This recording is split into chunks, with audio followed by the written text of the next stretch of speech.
kembali bersama Suara Rakyat. Ya, tadi kita menutup segmen sebelumnya dengan diskusi mengenai peran pusat dalam kasus reklamasi. Sekarang kita ingin mendengarkan suara rakyat. Ya. Apakah pemerintah pusat harus ikut serta dalam proyek reklamasi Pantai Utara Jakarta? Dan jawabannya adalah 83% mengatakan harus ikut. Harus ikut.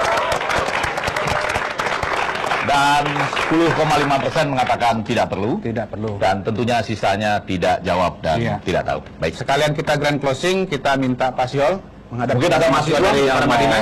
Ya, Dan barangkali ada mahasiswa yang ingin menanggapi, silakan. Ya, untuk Pak, saya Nasrul Hamid dari Prodi Hubungan Internasional Universitas Paramadina. Saya ingin bertanya, Pak, kan dari survei tadi 83% masyarakat menjawab pemerintah pusat harus ikut. Dan jika memang harus ikut berpartisipasi, apa bentuk nyata atau peran dari pemerintah pusat itu sendiri? Terima kasih.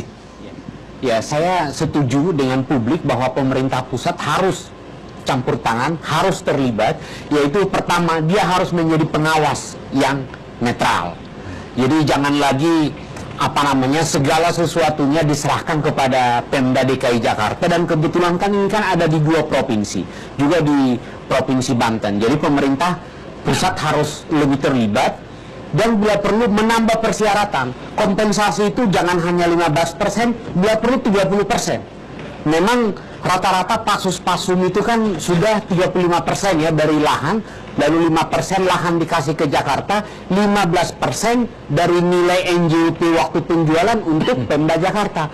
Nah, kalau bisa jangan 15% lagi, 30%. Dengan demikian rakyat yang untung, bukan pengembang gitu loh. Ya.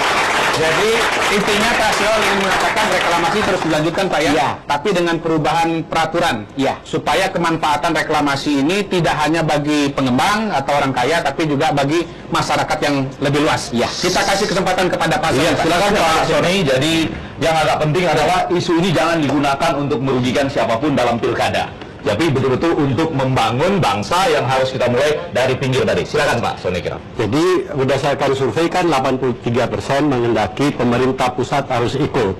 Tapi Anda pasti sepakat dengan saya, reklamasi ini harus dihentikan, ya kan? Setuju, berarti pemerintah pusat terlibat untuk menghentikan reklamasi ini karena dampaknya yang akan sangat dahsyat untuk ibu kota Republik Indonesia. Ini kan simbol negara Republik Indonesia.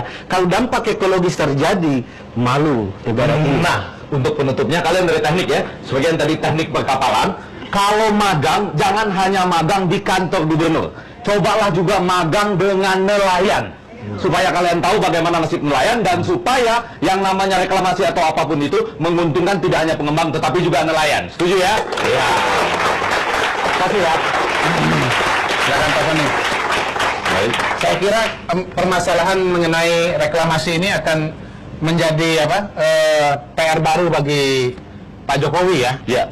Jadi setelah memikirkan blok Masela, sekarang berpikir tentang reklamasi di Jakarta. Walaupun nggak ada jelas perbedaan sikap ya, di mana kita tahu Bapak Joko Widodo menunda, tidak langsung tergesa-gesa, tetapi kemudian Pak Ahok meneruskan, dan ini yang akan kita kritisi bersama secara positif, dan jangan sampai merugikan atau ini dieksplorasi sedemikian rupa untuk merugikan dalam pilkada. Itu soal yang lain.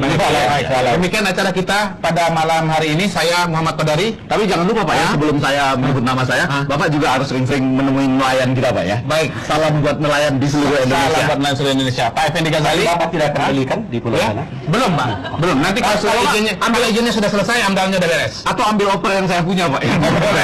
Baik, jangan kemana-mana karena minggu depan kita akan ketemu dengan topik-topik yang jauh lebih menarik di Suara Rakyat.